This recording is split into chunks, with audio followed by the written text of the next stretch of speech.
أعوذ بالله من الشيطان الرجيم بسم الله الرحمن الرحيم الحمد لله رب العالمين الرحمن الرحيم مالك يوم الدين إياك نعبد وإياك نستعين اهدنا الصراط المستقيم صراط الذين أنعمت عليهم غير المغضوب عليهم ولا الضالين آمين۔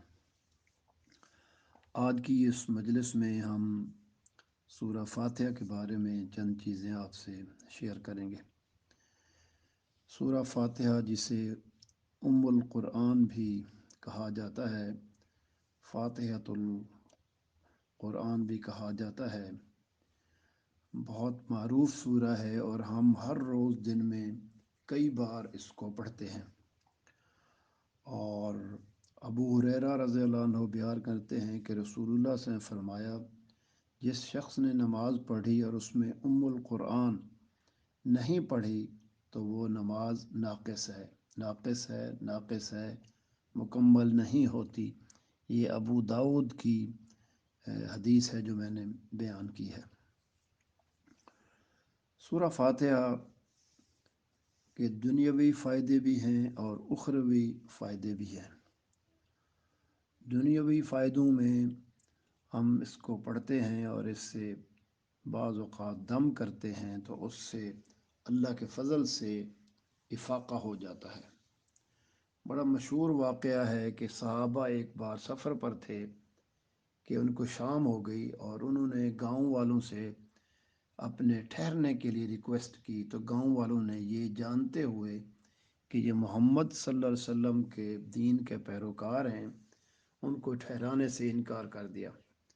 چنانچہ صحابہ اگلے گاؤں چلے گئے اور وہاں کے لوگوں نے ان کو ٹھہرا لیا۔ خدا کا کرنا ایسا ہوا کہ پچھلے گاؤں والے کے سردار جو تھے ان کو رات کو شدید کوئی درد ہو گیا۔ بعض روایات میں داڑھ کا درد آیا ہے اور بعض میں بچھو کے کانٹے کا ذکر آیا ہے۔ جو بھی صورت تھی، انہوں نے اپنے سردار کے لیے دوا دارو کیا جو اس وقت کا مروج طریقہ تھا، لیکن اس سے افاقہ نہ ہوا۔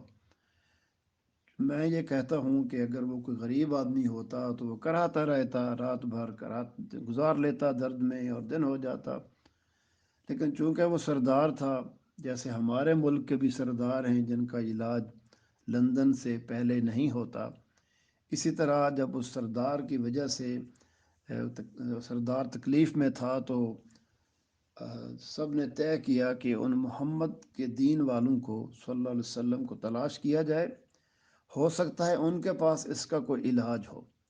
چنانچہ ارد گرد کے گاؤں کی اطراف ہرکارے دوڑائے گئے اور ایک ہرکارہ آخرکار صحابہ کرام رضوان اللہ تعالیٰ علیہم اجمعین تک پہنچ گیا اور بتایا، تو صحابہ میں سے ایک صحابی نے کہا، دیکھو بھائی، چونکہ آپ نے ہمارے ساتھ بد اخلاقی کی ہے، ہمیں ٹھہرایا نہیں، ہمارے پاس اس کا علاج ہے لیکن ہم اس کے بدلے میں پیسے لیں گے۔ چنانچہ صحابی وہاں تشریف لے گئے اور ان نے جا کے اس سردار کو دم کیا تو اس کو درد کا افاقہ ہو گیا۔ چنانچہ انہوں نے اس کے بدلے میں صحابہ کو بکریاں دی۔ صحابی لے کر جب واپس آئے اور اپنے باقی دوستوں سے ملے تو ان سے یہ کہا کہ دیکھو بھائی، ہم نے یہ بکریاں تو لی ہیں، لیکن معلوم نہیں کہ یہ ہمارے لیے حلال بھی ہے یا نہیں۔ میں آپ بھی ہم سوچیں کہ ہم دن میں جو کماتے ہیں، مختلف طریقوں سے جو ہم اپنا رزق جمع کرتے ہیں، کیا ہم نے بھی کبھی سوچا ہے کہ کیا ہم حلال کھا رہے ہیں، حلال کما رہے ہیں، حلال طریقے سے آمدنی ہے ہماری، یا اس میں کوئی ملاوٹ ہے؟ یہ ہمارے لیے رہنمائی بھی ہے اس میں کہ ہم بھی اس پر غور و فکر کیا کریں۔ چنانچہ وہ صحابہ سفر پر رہے تو انہوں نے ان بکریوں کا نہ دودھ پیا اور نہ گوشت کھایا۔ جب واپس لوٹ آئے تو پھر رسول صلی اللہ علیہ وسلم کو جا کر یہ ساری بات بیان کی، تو آپ صلی اللہ علیہ وسلم نے پوچھا اس صحابی سے کہ آپ نے کیا پڑھ کر دم کیا؟ تو صحابی نے بتایا کہ میں نے سورہ فاتحہ پڑھی۔ تو رسول صلی اللہ علیہ وسلم نے فرمایا کہ یہ بکریاں حلال ہیں، تم بھی کھاؤ اور میرا حصہ بھی بھیجنا۔ تو ہم اپنے روزمرہ کے معمولات میں سورہ فاتحہ کی تلاوت کر کے ہم اس سے بہت سی برکات بھی حاصل کرتے ہیں، اور بہت سارے اور بھی اس سے ہمیں فائدے ہو سکتے ہیں۔ سورہ کے آخر میں آمین کہا گیا ہے، اور یہ بھی ایک بہت خاص بات ہے اسلام میں۔ اس کو مہر یا سیل کہا گیا ہے۔ تو دعا کے آخر میں بھی ہم اسی لیے یہ بھی دعا ہے، اس ہم آخر میں آمین کہتے ہیں، تو روزمرہ میں بھی دعا کے بعد ہم آمین کہتے ہیں، اور اس سے دعا کی قبولیت کا امکان جو ہے وہ بڑھ جاتا ہے۔ اور مجھے کچھ دیر تعلیم کے لیے امریکہ میں رہنے کا موقع ملا، تو اب عیسائی بھی آمین کہہ کر اپنی دعاؤں کو ختم کرتے ہیں۔ ہمیں کئی دفعہ ان کے وہاں جا کے دیکھنے کا موقع ملا۔ چنانچہ سورہ فاتحہ میں دنیاوی فائدے بھی ہیں اور اخروی فائدے بھی ہیں۔ اللہ تعالیٰ نے جب انسان کو پیدا کرنے کا فیصلہ فرمایا، جس کا بیان سورہ فاتحہ سورہ بقرہ کے چوتھے رکوع میں ہے، اعوذ باللہ من الشیطان الرجیم، وَإِذْ قَالَ رَبُّكَ لِلْمَلَائِكَةِ إِنِّي جَاعِلٌ فِي الْأَرْضِ خَلِيفَةً قَالُوا أَتَجْعَلُ فِيهَا مَن يُفْسِدُ فِيهَا وَيَسْفِكُ الدِّمَاءَ وَنَحْنُ نُسَبِّحُ بِحَمْدِكَ وَنُقَدِّسُ لَكَ۔ اسی طرح یہ پورا رکوع جو ہے وہ آپ کی اپنی ہی کہانی ہے کہ کس طرح انسان کی تخلیق ہوئی، اور کس وقت کس طرح یہ ڈائلاگ جو ہے اللہ تعالیٰ اور فرشتوں کے درمیان ہوا، اور کس طرح آگے اب بات یہ چل رہی ہے۔ چنانچہ جب ہم سورہ فاتحہ نماز میں پڑھتے ہیں تو ہم کہتے ہیں الحمدللہ رب العالمین، ساری تعریفیں اللہ کے لیے ہیں، تو جو سارے جہانوں کا پالنے والا ہے۔ تو اللہ تعالیٰ بے حد خوش ہوتا ہے اس سے، اور فرماتا ہے کہ میرے بندے نے میری تعریف کی۔ اور جب بندہ کہتا ہے الرحمن الرحیم، تو اللہ تعالیٰ فرماتا ہے میرے بندے نے میری ثنا بیان کی۔ اور جب بندہ کہتا ہے مالک یوم الدین، تو اللہ فرماتا ہے میرے بندے نے میری عظمت بیان کی۔ اسی طرح جب انسان سجدے میں چلا جاتا ہے اور سبحان ربی الاعلیٰ کہتا ہے، تو اللہ پاک فرشتوں کو بلاتے ہیں اور کہتے ہیں دیکھو تم تو کہتے تھے کہ وہ یسفک الدماء، اور یہ تو زمین میں فساد پھیلائے گا، خون ریزی کرے گا، اور دیکھو میرا بندہ تو میری تعریف کر رہا ہے اور میرے لیے وہ کیا کیا بیان کر رہا ہے۔ تو یہ رکوع پھر ساری آگے کی ساری تفصیلات اس میں اسی سے متعلق ہیں۔ کتنا اچھا ہو کہ آپ تھوڑا وقت نکالیں اور اس کی تفصیلات کسی اچھی تفسیر میں پڑھیں۔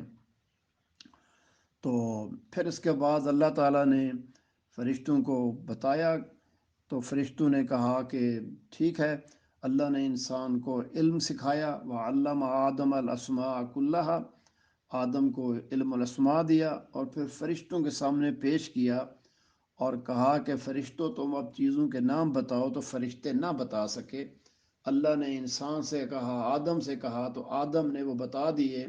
تو اللہ پاک نے فرشتوں سے فرمایا کہ دیکھا میں نے کہا تھا کہ جو میں جانتا ہوں تم نہیں جانتے۔ فرشتوں نے بھی اس کا اقرار کیا اور تسلیم کیا۔ چنانچہ انسان جو ہے یہ سورہ پڑھتا ہے تو اللہ تعالیٰ اس سے اتنا خوش ہوتا ہے، اور اس کے بعد پھر بندہ کہتا ہے کہ ایاک نعبد و ایاک نستعین، اللہ فرماتا ہے یہ میرے اور میرے بندے کے درمیان ہے، اور بندے کے لیے وہی ہے جس کا اس نے سوال کیا۔ بندہ سوال کیا کرتا ہے؟ میں جو تھوڑا پڑھا لکھا آدمی ہوں، اور جو میں اللہ کا بندہ، اللہ سے تعلق رکھتا ہوں، اللہ سے توقع رکھتا ہوں، تو میں یہی کہتا ہوں کہ ایاک نعبد، اللہ ہم خالص تیری عبادت کرتے ہیں، ہم وحد ہیں، ہم شرک نہیں کرتے، و ایاک نستعین، اور تجھ ہی سے مدد مانگتے ہیں، اور ہر چیز میں مدد مانگتے ہیں۔ ہماری جو بھی ضرورت ہے، ہماری جو بھی حلال ضرورت ہے، ہم ساری اللہ آپ سے مدد مانگتے ہیں۔ میں روزمرہ کی زندگی کی ساری چیزیں اس وقت اپنے ذہن میں لاتا ہوں کہ اللہ میری یہ مدد فرما دے اور یہ میرے کام سیدھے ہو جائیں اور چیزیں جو ہیں مجھے مل جائیں۔ اس کے بعد انسان ایک مدد یہ بھی مانگتا ہے کہ اہدنا الصراط المستقیم، اللہ ہمیں سیدھا راستہ دکھا۔ اور سیدھے راستے کا جو رسول صلی اللہ علیہ وسلم کے زمانے میں تو بڑا ہی آسان تھا، صحابہ اٹھتے تھے جا کے رسول صلی اللہ علیہ وسلم سے پوچھ لیتے تھے، آپ جو فرما دیتے تھے وہی سیدھا راستہ تھا۔ ہم 1442 سال بعد کے لوگ ہیں، اب ہمارے لیے سیدھا راستہ تلاش کرنا چیلنجنگ ہے۔ سیدھا راستہ موجود ہے، اللہ نے اس کے لیے دماغ سے، عقل سے نوازا ہے، اللہ نے اس کے لیے آنکھوں سے، کانوں سے نوازا ہے، انسان دیکھ کر، پڑھ کر، سن کر علم حاصل کر سکتا ہے۔ اور اس کے لیے ضروری ہے کہ انسان اس کے لیے سنجیدگی سے یہ ایفرٹ کرے کہ سیدھا راستہ کیا ہے، تو اللہ تعالیٰ یقیناً اس میں مدد فرمائے گا اور انسان سیدھا راستہ پا لے گا۔ خاص طور پہ بر صغیر میں اس وقت جو ہمارے ہاں کیفیت پیدا ہو گئی ہے کہ علماء میں بہت زیادہ اختلاف ہو گیا ہے۔ کوئی 20-30 سال پہلے تک تو سب یہ کہتے تھے کہ جو حدیث، جس حدیث پر ہم عمل کرتے ہیں وہ افضل ہے اور باقی کی احادیث بھی صحیح ہیں۔ بدقسمتی سے اب یہ کم ہو گیا ہے، کچھ علماء اب بھی ایسے موجود ہیں، لیکن دوسرے علماء میں اب جو میں سمجھتا ہوں جو کم پڑھے لکھے ہیں زیادہ تر، وہ اب یہ کہتے ہیں کہ ہماری ہی حدیث صحیح ہے، ہمارا ہی نماز پڑھنے کا طریقہ صحیح ہے، ہم جو عمل کرتے ہیں وہی صحیح ہے، باقی غلط کرتے ہیں۔ اللہ تعالیٰ ہمیں سمجھ دے اور توفیق دے ہمیں کہ ہم اہدنا الصراط المستقیم، سیدھا رستہ تلاش کریں کہ حقیقی طور پر سیدھا رستہ کیا ہے۔